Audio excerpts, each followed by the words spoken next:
Formula ఈ race నిర్వహించిన Greenko company ద్వారా బీఆర్ఎస్ పార్టీకి కోట్ల రూపాయల లబ్ధి కలిగింది. ఆ పార్టీ నుంచి 49 కోట్ల విలువైన ఎన్నికల బాండ్లను కొనుగోలు చేసింది గ్రీన్కో కంపెనీ. 2022 ఏప్రిల్ 8 నుంచి అక్టోబర్ 10 మధ్య లావాదేవీలు జరిగినట్లు తెలుస్తోంది. ప్రతిసారి కోటి విలువ చేసే ఎన్నికల బాండ్లు కొనుగోలు చేసింది గ్రీన్కో కంపెనీ.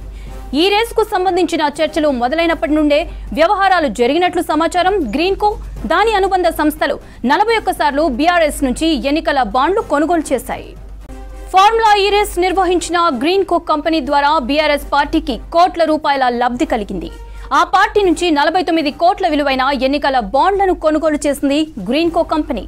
2022 ఏప్రిల్ 8 నుంచి అక్టోబర్ 10 మధ్య లావాదేవీలు జరిగినట్లు తెలుస్తోంది. ప్రతిసారి కోటి విలువ చేసే ఎన్నికల బాండ్లు కొనుగోలు చేసింది గ్రీన్కో కంపెనీ. ఈ రేసుకు సంబంధించిన చర్చలు మొదలైనప్పటి నుండే వ్యవహారాలు జరిగినట్లు సమాచారం.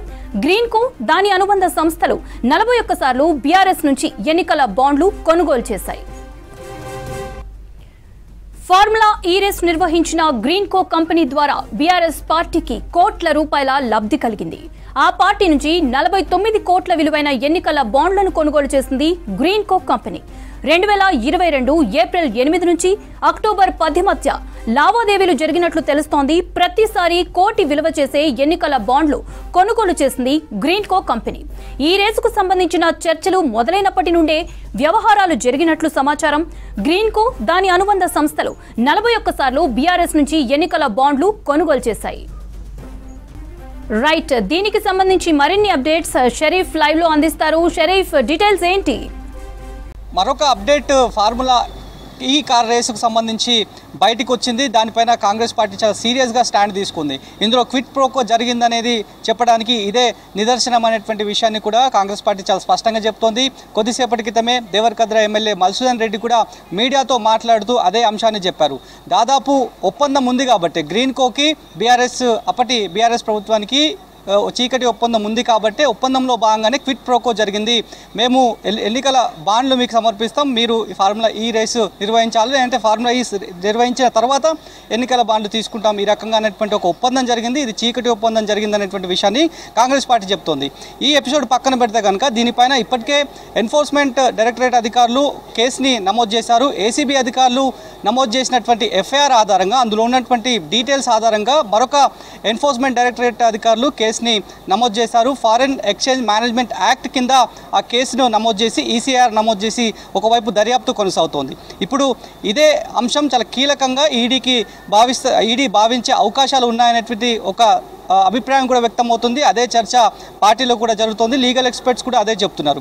మనీ లాండరింగ్, ఫెమా ఉల్లంఘనపైనే ఎన్ఫోర్స్మెంట్ డైరెక్టరేట్ ఈ రకమైనటువంటి ఎక్సైజ్ ప్రతి కేసులో కూడా ఉంటుంది కాబట్టి ఇందులో క్విట్ ప్రోకో జరిగిందని చెప్పి ఇప్పటికే కాంగ్రెస్ పార్టీ గట్టిగా స్టాండ్ తీసుకొని అదే వాయిస్ని వినిపిస్తోంది. నిజంగానే ఆ రకమైనటువంటి వ్యవహారం ఏమైనా ఈ కేసులో దాగి ఉందా అనేటువంటి విషయం పైన ఈడీ దృష్టి సారించే అవకాశం అయితే కనిపిస్తోంది. ఎలక్టోరల్ బాండ్స్ అనేవి కామన్, కానీ ఏ రకంగా వెళ్ళాయి, ఈ ఫార్ములా ఈ కార్ రేస్కు సంబంధించినటువంటి అభియోగాలు ఇప్పటికే కేటీఆర్ పైన వస్తున్నాయి. దానిపైనే ఈడీ కేసు నమోదు చేసింది. ఒకవైపు ప్యారలల్గా 2 ఇన్వెస్టిగేషన్లు ప్యారలల్గా నడుస్తున్నాయి. ఇటు ఏసీబీ ఇన్వెస్టిగేషన్ నడుస్తుంది. At the same time enforcement డైరెక్టరేట్కి సంబంధించినటువంటి వ్యవహారంలో కూడా ఇప్పటికే నోటీసు తనకి అందిందనేటువంటి విషయాన్ని కేటీఆర్ ఆయన ధృవీకరించారు. ఆ విచారణకు కూడా వెళ్ళేటువంటి అవకాశం ఉంది. కాకపోతే గడువు కోరారు. అందులో ఉన్నటువంటి ముగ్గురి సంబంధించినటువంటి విషయంలో ఒక ఐఏఎస్ అధికారి, అదేవిధంగా హెచ్ఎండిఏకి సంబంధించినటువంటి మాజీ చీఫ్ ఇంజనీర్, వాళ్ళని ఇందులో A1 A2గా చేర్చారు, A2 A3గా చేశారు, A1గా కేటీఆర్ని చేర్చారు. కాబట్టి ఎన్ఫోర్స్మెంట్ డైరెక్టరేట్ అధికారులు ఇప్పుడు ఈ ఎలక్టోరల్ బాండ్లకు సంబంధించినటువంటి అంశం పైన దాదాపు 1 కాదు 2 కాదు కోట్ల రూపాయల డబ్బులన్నీ కూడా ఈ రకమైనటువంటి ముడుపుల రూపంలో ఆయా సంస్థకి, అదేవిధంగా అప్పటి ప్రభుత్వానికి వెళ్ళాయనేది అభియోగం. కాబట్టి దీనిపైన ఏ రకమైనటువంటి స్టెప్ ఈడీది ఉండబోతోంది. ఇప్పటికీ కేవలం నోటీసులు జారీ చేసి విచారణకు రావాలనేటువంటి అంశాన్ని క్లియర్గా ఈడీ చెప్పింది. మరి ఇన్వెస్టిగేషన్కి వెళ్ళిన తర్వాత కేటీఆర్తో పాటు ఇంకా 2 పైన కేసు నమోదు చేసింది. కాబట్టి వాళ్ళు ఇచ్చేటువంటి ఇన్ఫర్మేషన్ ప్రకారం ఇప్పటికే ఫెమా వయలేషన్ జరిగాయనేది ఇప్పటికూ ఈడీ అనుమానిస్తోంది.